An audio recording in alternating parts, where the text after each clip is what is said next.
What's up, y'all? Yo, I really don't do videos that often like that, but this right here was kind of the icing on the cake for me. I saw that Philando Castile video, the other footage of it, the one where it was actually in the car, where you see the actual wife there, the kids there. That really affected me. And I just, from anybody that's, about social change, or fuck it, just you're a humanitarian, a human being that has empathy for others. Because I'd feel that same way if it was a Asian person, Chinese person, any person from any ethnicity. I'd feel the same way if they were getting treated that way, just so you know that. I focus on black people because they're my people. It's a social responsibility that I have. But I just hope everybody realizes that what we've been saying all these years is not some fallacy. There's no reason for them to do such a thing like that. I speak from my own experience, and you wonder, why do I go so hard? Oh, you stay in Naples, you don't have to deal with those kind of problems. Do I? Or do you know? Well, let me tell you something. I don't really talk about it very often, but I've dealt with that before, where police put a gun to my head, and it was damn near this close to my face. And I look over to the side, he could see from the inside of the car where I was at. He knew he was dealing with some kids at the time, because I was probably like 16, 17 at the time. And they pointed the gun right at my face.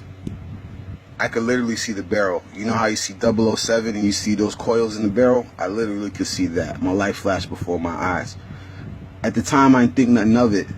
But when you look at it in retrospect, that could have been the end of my life right there. That man ended his life right there in front of his kids. People talk all these jokes about black fathers and this and this and that. That was a black father right there that got shot right in front of his kid and in front of his wife. Now, on the contrary, people wonder, oh, how is it about race? How is it about that? Which, I don't even got to explain that to anybody. But anybody that has a heart understand where we're coming from. You want to talk about Naples, right? Just not even, a week ago in Naples, there was a kid that pulled the gun out on the police. Pulled the gun out on the police. I would never do such a thing.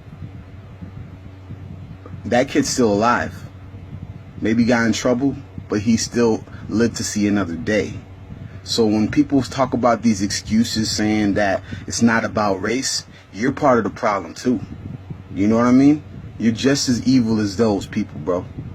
So you might want to check yourself, especially if you consider yourself to be a friend of mine. You know I'm completely unapologetic about that. And you know I'm not racist.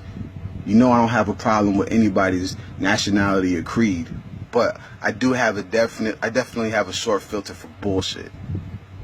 And ladies and gentlemen, this is fucking bullshit. You know what I mean? I just want y'all to know that, so you can start thinking about that in that term. And if you're a humanitarian, you would understand why this is a problem for anyone. Because people say, why do you think about it so much? I've dealt with it personally. Some people want to talk about the whole fact of, like Colin Kaepernick. Why did he make that a problem for him? Why would he put that over his career? Because it's a very important issue.